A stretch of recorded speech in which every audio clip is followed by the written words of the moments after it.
Wow, Stig!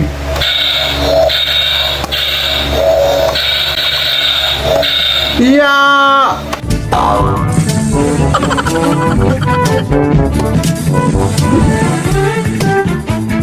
Okay guys, so just got the laser sword from Voltes 5 Legacy from Toy Kingdom. So nakuha ko lang to as a order, direct order for SM.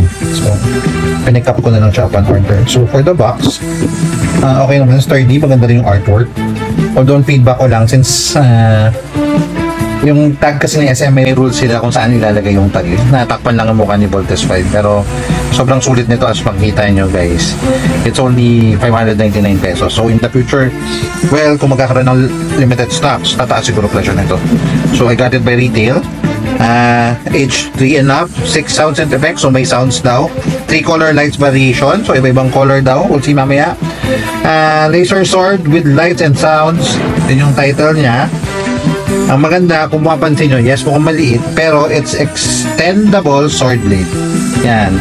Ang pinaka gusto ko about this is itong picture na to.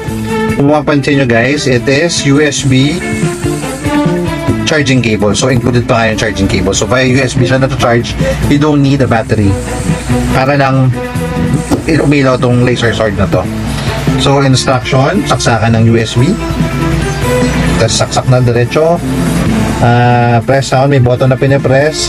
Pag shinik mo yung sword, mag-activate. Wow, ganda. So look at the back of the box. Ayan, artwork ni Voltes 5 Legacy. Meron, based on the hit live action TV series, Voltes 5 is the last line of defense against invading Bosanian Empire. So from this, haba raw siya at may iba-ibang color. Oh, so okay, ganda no? Not bad for a toy that costs only 599. Sana sumikat din sa ibang bansa. I think gawang Pinoy ito. Tama, yan, fake it, Philippine ink. So, gawang Pinoy. So, let's start to unbox.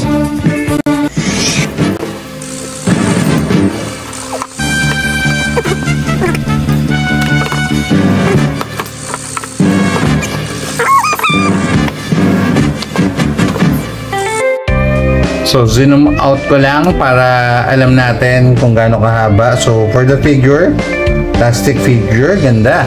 Ganda ng ano. Ganda ng pagka-V niya, oh. May art. Saka ano to, maayos yung pagkaka-detail niya. So, even sa hawakan. So, ito yung pindutan. And check natin kung gaano kahaba. So, from ganito kahaba, magiging ganito. Haba. So, mahaba-haba siya guys.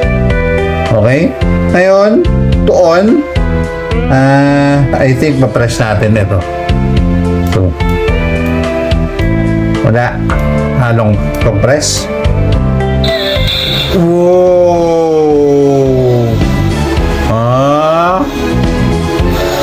Narinig niyo pag gumagalaw?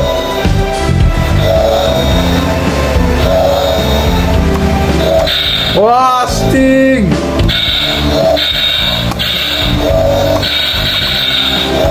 Yeah! Wow, not bad. Tumutunog siya.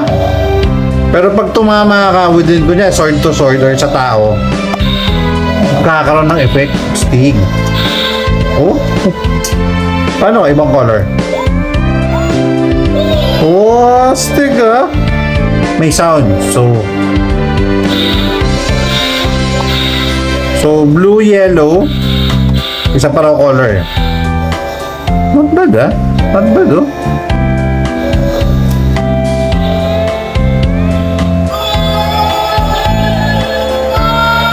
Yeah! Stig! Try nga natin patay ilaw. At papatayin natin yung ilaw. Tingnan natin kung maganda. So, I'll try to close the lights.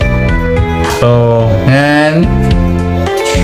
Yan, and then hinaan ko na lang tong light source natin. Ay, hindi, magpalit.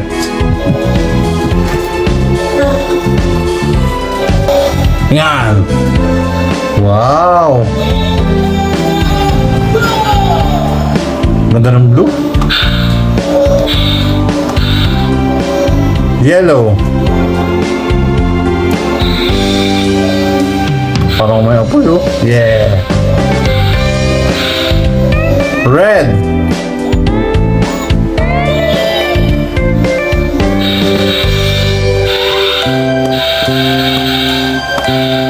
Wow, so lights on.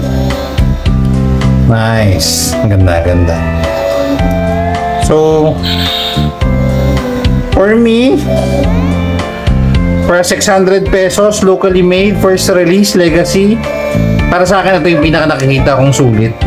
So, for 600 pesos, okay yung technology, okay yung item, pop na pop, I think. Siguro kahit isa bili kayo. Ang galing. Okay? So, sana mas malakas pa yung lights, pero okay na lang din. For 600 pesos, sulit to. Galing. So, okay na? So, sabay-sabay tayo, guys.